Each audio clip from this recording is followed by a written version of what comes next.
I think that there's one important takeaway. That is, you have to start somewhere. If you don't start somewhere, the government is going to decide for you. That process is called intestate. So if you pass away and you don't have a will, guess what? There is a process in the state where you live that the court will designate who that administrator is or who your representative is. So get started. Don't leave it up to somebody else. Even if you have very little bit, it's a foundation that you can always update later. Welcome to today's episode of Money Matters Podcast, where we dive deep into the waters of finance and come up with pearls of wisdom that keep your pockets full and your mind even fuller. I'm Chris Hensley, and today we're unlocking the secrets of one of life's most daunting tasks, estate planning. Joining us is Adam Zuckerman, a visionary who's transforming how we think about securing our legacies. Adam isn't just an expert, he's a seasoned attorney and the innovative founder of Buried in Work, a platform that's revolutionizing estate planning and end-of-life tasks. Have you ever wondered what happens if you don't plan your estate properly? Or why, even at a young age, it's crucial to start thinking about your legacy? Adam's here to guide us through these murky waters with clarity and insight. And stay tuned till the very end, because Adam will reveal the one common mistake that could jeopardize your future intentions and how to avoid it. You won't want to miss this essential advice that could save you and your loved ones from future headaches. Adam, thank you so much for joining us today. Pleasure to be here. When you reached out to me, this is one of my passions. I'm a CES, Certified Estate and Trust Specialist. And so it is an area of my practice that I've found, being 20 years in the business, as people get closer to retirement or post-retirement, this becomes even more important to them. And so this is, estate planning is a topic that's true to our heart here.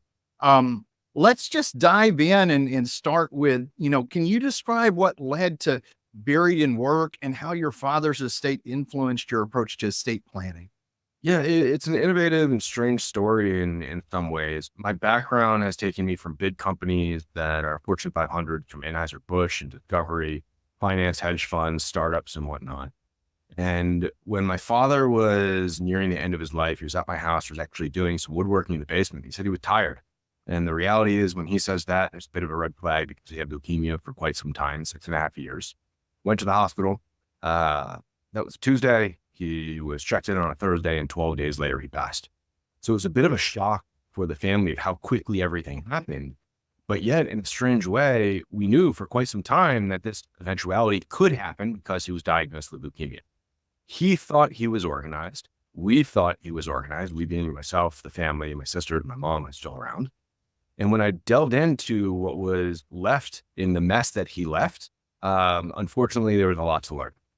I took very, very diligent notes of what I was doing to transition the accounts. And I ended up meeting with his financial planner, with my mom's financial planner. And at the end of the conversation, the tidbit that was instilled upon me was, this is the most comprehensive transition I've ever seen in my life. You have to give this to other people. So we tested the water. We spoke to a few other people. And next thing we knew, Buried in Work was born to try and save people the time and the hassle that far too many Americans have to go through. The average estate in the country takes 570 hours of time to administer. And I don't know about you, but I don't typically have 570 hours laying around. Wow, that's huge, because you shared with us a couple things there, how fast this stuff can happen. That was, would you say, 12 days from the time that we got warning flags, and then the perception that he was organized. He thought he was such financially organized. You guys thought he was financially organized. And it turns out this was one of the most comprehensive transitions that they had seen when you dug deeper into it. You shared with us the 570 hours that sometimes it can take to settle all of this stuff. And I think a lot of times people just see it as these legal documents, and there's so much more stuff to be done, for sure. Let's talk about estate planning in general. Why is estate planning a critical issue for everyone, not just the wealthy? And what are the potential consequences of neglecting this aspect of your financial health? That's a great question. So the reality is that even if you have no asset, you still have an estate. And there's the old saying in the United States, around the world, there's nothing certain except for death and taxes. And the reality is that's true. We have a population in the country because of the baby boomer where 10,000 Americans are turning 65 every single day. That means that the number of people over 65 by the end of the decade is going to double. We're in a situation where women that are married in the United States on average live their male husbands by an average of 5.8 years. And that means if you look at traditional family values, that there's an entire generation of women, and obviously this is not everybody, always remember to never speak in absolutes, that are going to be on a very steep learning curve at a time in their life where they may not have the resources, the time to focus on it. And it's also a great time of stress and worry. So that's not. And then when you take that on top of things, you look at sandwich generation, where there's 15% of middle-aged adults, that's between 50 or 40 and 59, that are financially supporting both themselves, their children, and their parents. So we are rapidly shifting toward this time period in the country that is all within a broader scope of the largest transition of wealth in human history. $84 trillion in assets is about to shift over the next 20 years. And we have to ask ourselves the question of, if I have nothing, what happens to my estate when I pass away? What impact is it not to me, but rather to my heirs, to my executors, to my family, to my loved ones, to my friends? And if you do have more assets than zero, the same question has to be asked. And the more money you have, the more assets you have, the more places you live, the more people in your life, the more complicated that process is. So we need to look at estate planning not as a legal document, but rather it's a comprehensive process that will leave your family, your heirs, your loved ones, whoever has to step in a position where they can step in and minimize the impact on their lives and maximize the efficiency of the process. I love it. I love it. That's a lot of very important information you just shared there. The idea that it's not just about those core legal documents. It's a process, and there's lots of other things that are involved in this. You gave the idea of, just if you want to make sure you're leaving your family members, your loved ones in a good spot.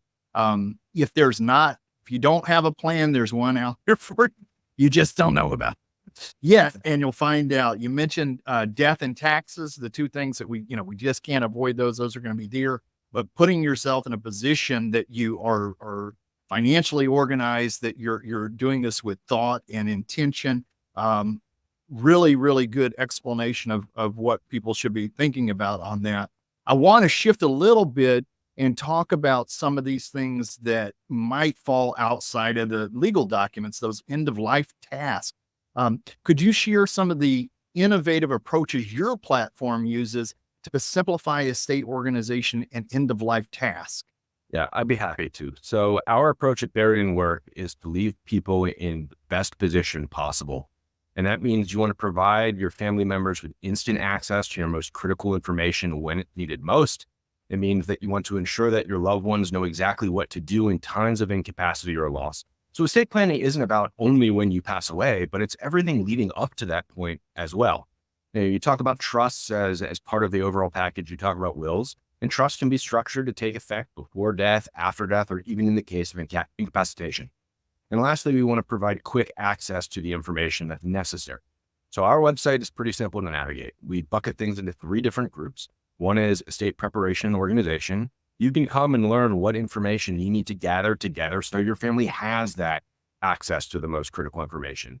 And that's family member information. That includes your pets. We actually worked with veterinarians to create our pet profiles. We were financial planners. Oh, wow.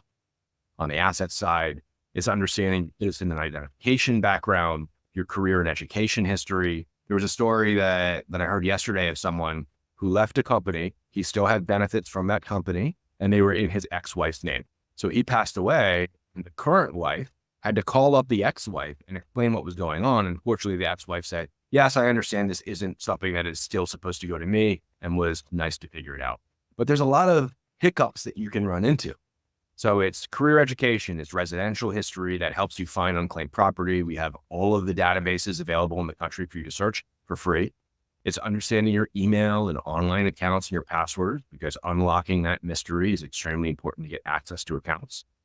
It's having an understanding of where your financial assets are, your financial liabilities, your business interests, if you have those, your insurance information, your tax returns. A lot of people don't realize you actually have to file a tax return after somebody passes away.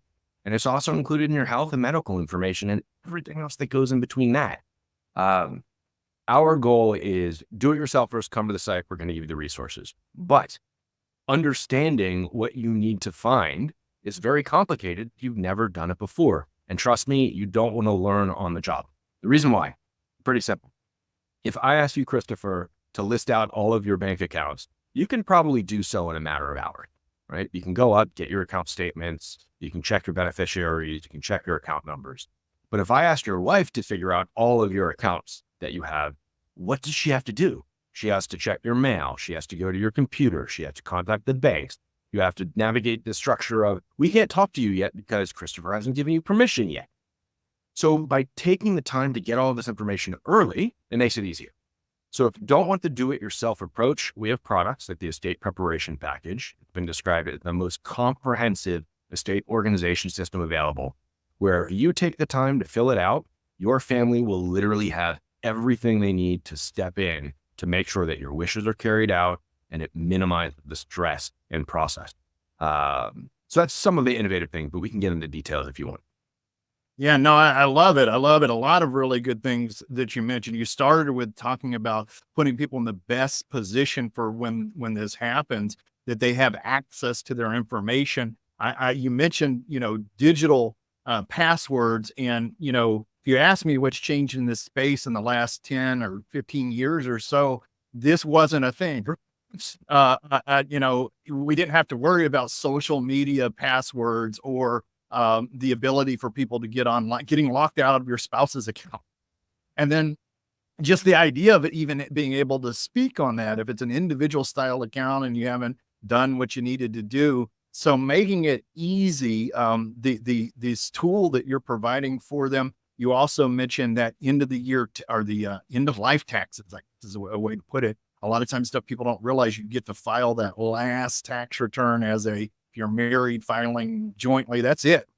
After the person passes, you get one shot at it. So a lot of these things that you just mentioned are really putting people in a position that they're able to get access to that information quickly and with intention and with thought there.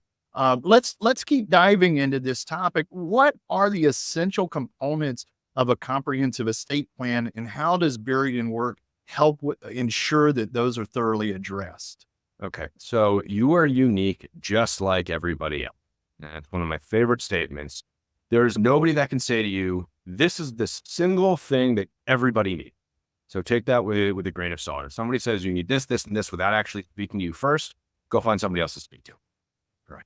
The foundational document in a comprehensive estate plan, in addition to organizing all the information that we've already spoken about, that oftentimes includes a will.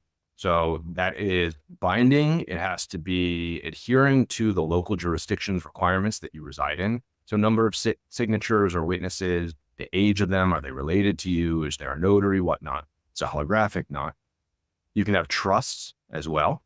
You can have things that are referred to such as advanced directives. And advanced directives are kind of interesting. It's an umbrella term for describing your preferences about how you want to live if you can't communicate them yourself. So some places, they're actual legal documents that the state, the jurisdiction you're in says, these are our advanced directives. And other times it's just a collection of documents. And those can include a living will, which is non-binding. It can include your healthcare proxy, your healthcare agent, a do not resuscitate, powers of attorney. What's interesting about powers of attorney is that those are documents that allow somebody to act on your behalf. They're not permanent. You can revoke them. You can have multiple people with them. But what happens there is you can have a financial power of attorney. This individual can act in domain over my financial. You can have a medical power of attorney. This person can make medical decisions for me. But what's really confusing about those is a lot of people believe, oh, I have power of attorney. I can do things after somebody passes away. Power of attorney, medical, financial, otherwise, immediately ends the second that that individual passes away. So it then goes into the probate or estate transfer process. You can have post, which are portable medical orders as well, and a whole host of other things. On top of that, for a truly comprehensive estate plan, you might want to have legacy messages, which are just non-binding messages of what you want to share with other people, or even something like an ethical will that is your ethos of what you care about in your heart of hearts that you want to share with other people. Now, there is no one size fit all. Unfortunately, a lot of people in the United States don't even have a will. So 2/3 of Americans don't have a will or trust. The good news is that is a very easy step and an easy process to go through to put one in place. It just makes things a little bit easier on you. Adam, thank you for that. And one of the things you started with is that you're unique. Everybody has a different situation, right? So I feel like I need to say this so my compliance guy is not listening to this and having a heart attack.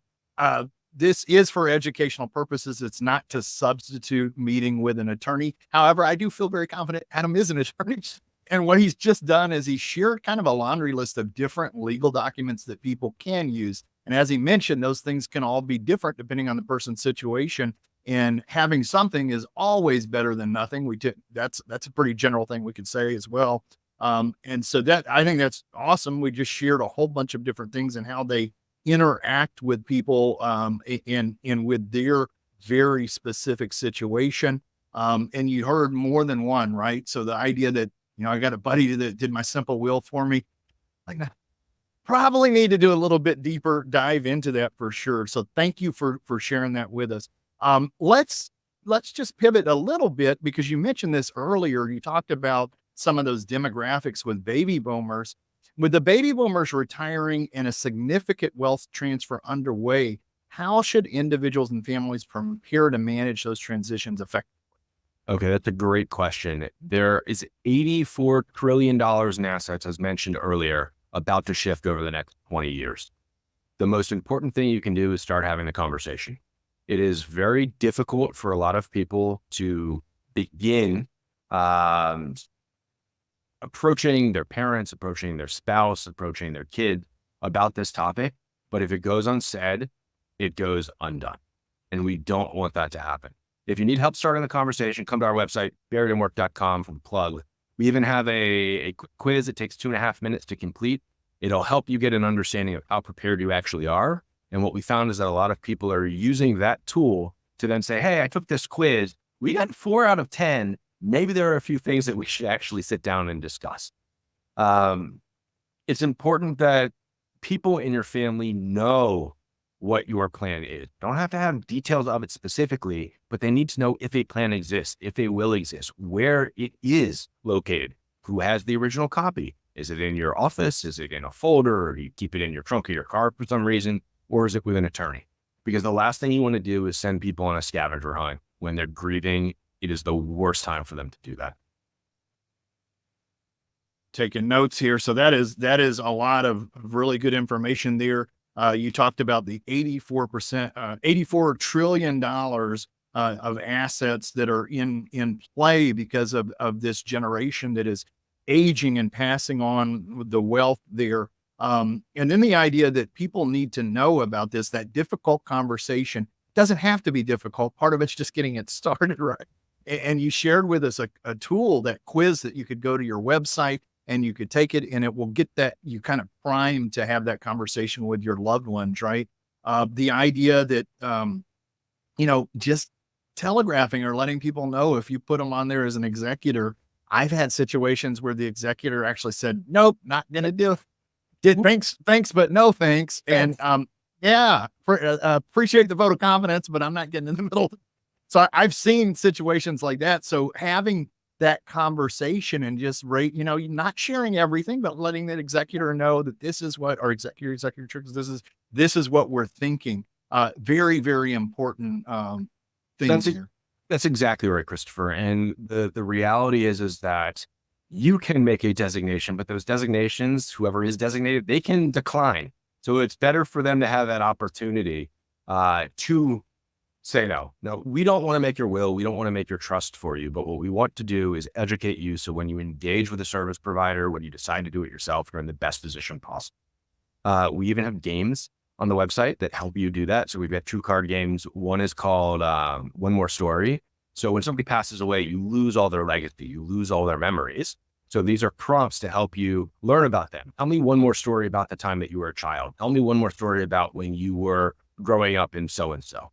The other side of the equation is this more difficult conversation to start. and that's called nothing left unsaid. So it takes our estate preparation package and then it turns it into quick, digestible, phrase-based questions. Do you have a will? Do you have a trust? Do you have a guardianship? Where do you want to be buried? Do you have this? Do you have that? And just makes it easier. I can't stress enough. Just start the conversation and you'll be surprised what you learn. Just by starting, it'll get you much farther than where you might expect. I know many families, there's a point of anxiety when you start talking about death, and it's just they have it in their head that it's a difficult thing to do. But my experience has been, once you go down that road, there's just like this heavy weight that's lifted, and it becomes not difficult, it just starts happening after you start. But the hard part is starting, right? So I love that you've given these resources and these tools for people to start that conversation, to get it going there. I want to talk about something that, you've mentioned before, shaking up traditional sectors like funeral planning. What are some outdated practices you believe need reform, and what are you proposing instead? Yeah, I think that we need to start educating people a little bit more of what the process actually is. I'm a big supporter of green burial. I'm a big supporter of engaging with funeral providers, funeral homes early in the process. I think that far too often people have their first engagement when somebody is about to pass away. And we need to be digital first in a lot of ways. We have to be open about it. There needs to be less mysticism and confusion about what that process is. There are some legislations that are being proposed right now to make that a little bit easier on consumers, which will have some very positive impacts if they pass, but also probably some unintended consequences. But I think that we have to understand that there are options out there. So a lot of people aren't aware that you can have a home funeral if you want. That can save you thousands and thousands and thousands of dollars. You have to understand what to do in that respect. A lot of people don't recognize that there are free resources available to help you get that foundational estate planning activity and estate organization activity completed. And they think that, a trust, a will is only something for my wealthy cousin to do, right? And the last thing is, people aren't starting early enough. If you get married, it's a life event. You should review your estate plan. If you have a baby, it's a life event. You should review your estate plan. If you get a new job, it's a life event. Review it. You need to take steps and take the time, because once you do that, things become just a little bit easier on everybody. I love it. A lot of things that people, need to be thinking about. We're not doing this early enough, right? We're not having that conversation. We're waiting to the last minute where we're, grieving really. And, I think of that movie, The Big Lebowski, where he's sitting there, just because we're bereaved, we're not suckers. That's the first thing that pops into my head. And we've done shows before on green burial, and I think that's a fantastic idea. A lot of people don't even have that on their radar as an option. So a lot of really, really good information that you just shared with people, and the idea of kind of getting ahead of it before they're in a position where they're having to make a decision on the fly there. We've got just about 10 minutes or so here before the end of the show. So I want to keep going about technology, right? Because that's your platform is based on technology. How does technology enhance the estate planning process at Buried in Work? And what future innovations are you excited about? Oh, this is great. I love it. We are a technology first company, but not necessarily in the way that a lot of people associate with online platforms. We have deliberately not created a SaaS offering, software as a service, where people can go in and type in all of their information and have it saved online. And the reason why is, time and time again, I've seen people say, the files are in the computer. And it goes back to Zoolander if you're a fan of movies. Picking a file, a computer up over there, and just laying it on the ground, looking for the files. If you put all your files in the computer and tell somebody to go to the computer and find it, odds are that person is never going to find those files.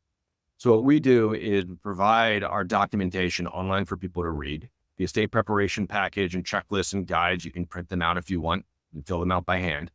We send a PDF or multiple PDFs, interactive and print optimized, for the estate preparation package if you'd like to complete it by hand. But we're not providing an online system right now. We don't think that's the right way because it's not what people want. It's not what people actually use. On the other hand, we are using technology to make things easier.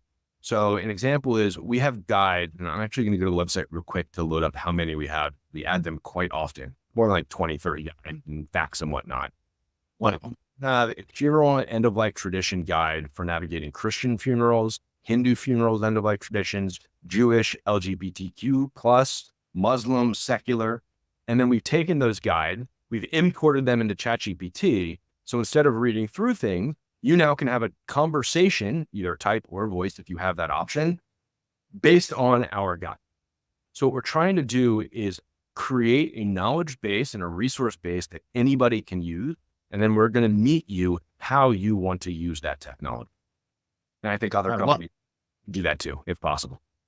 I love that. I love that because that sounds like the best of both worlds there. You're using, the information that you have available, those guides, and it sounded like there was a whole bunch of different stuff there, but where people can actually have conversations with them, where they're interacting with them. But on the other side, the idea that, when stuff happens, it's not necessarily the case that people are going to log in and look for stuff online. And the idea of having those either hard copies or this really organized way of accessing it, I think is a really good way to do that. When I hear the SaaS software, that's so popular right now. I almost think of it like a multi-level marketing scheme. I know that it's legitimized. It's not that, but I'm such a big skeptic. I see a whole bunch of business models off of that. So I like that it's not like that. So excellent. Everything that we do goes through a mom filter. And I love my mom. She's absolutely wonderful, but she's probably not the person you want to go to for advice on how to use. She's not even saying that. Sorry, Mom. But the reality is that she can take one of our binders and she can fill it out by hand. If she had to, she could put a USB drive in and she can fill it out and hit save and email that to me if I needed it.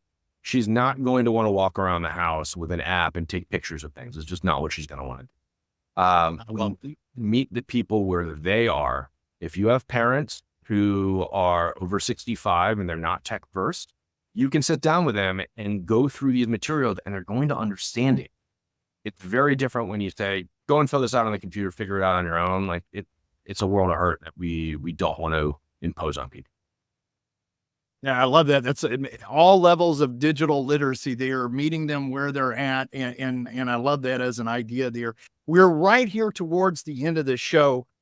For listeners thinking about starting their estate planning, what first steps do you recommend that they take to get on the right path? Okay. First thing is you need to start organizing your information. If you go to an estate planning attorney or you try and make a will, if you don't understand what you have, it's going to be very difficult to create that first foundational element for you. Now, in America, depending on what state you're in and who you go to, an estate planning lawyer is going to cost you between $150 to $400 an hour. A initial comprehensive estate plan basic is probably going to run you $1,500 to $5,000, right? But if you have all your information organized, like what we help you do in the estate preparation package, or yourself, if you're do-it-yourselfer, you can reduce those billable hours. So the first thing is understand what assets you have, what liabilities you have, what's in your estate. So then when you decide to take the next step on your own or go to a service professional, they have the information that they need. The analogy is you don't start baking a cake before you get your ingredients, right? You need to get your ingredients, then you bake the cake. So there is a step process order that you need to go through. I love it. I love it. And that is going to shave hours off of that process. Even if you're a do-it-yourselfer, but you hire an attorney to go back and do a second set of eyes just to review to make sure you did your job right. Even in that situation, being prepared, you're going to make less mistakes, less billable hours there. So that is great advice. We are right here at the end of the show. Adam, thank you so much for coming on today. What have I forgot to ask you that you'd like to share with listeners today? All right, I think that there's one important takeaway.